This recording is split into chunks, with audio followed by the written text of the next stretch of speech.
তোমরা এটা কি করছো? এটা এখন এইটা শর্ট আছে, এই কি শর্ট আছে ওটা? মসফেটটা। MOSFET short. মসফেটের ড্রাইভার সেকশন শর্ট। ঠিক আছে। একটা মুখ খুলো না, সব খুলছে কেন? ব্যাস ব্যাস ব্যাস ব্যাস, এবার টেস্ট হবে। দাঁড়াও, খুলেছে তো?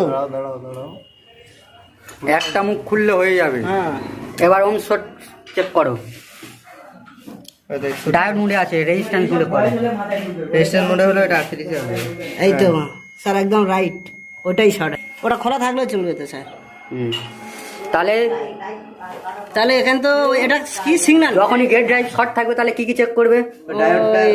কোন ডায়োড চেক করবে? কি কি ডায়োড চেক করবে? দুটোই তো ডায়োড থাকবে। এটা হচ্ছে হাই সিগন্যাল ডায়োড, এটা হাই স্পিড। হ্যাঁ, আর এটা হাই টেনশন ডায়োড। আচ্ছা, আর এইটা লাইনে এই ডায়োডটা ছিল নাকি?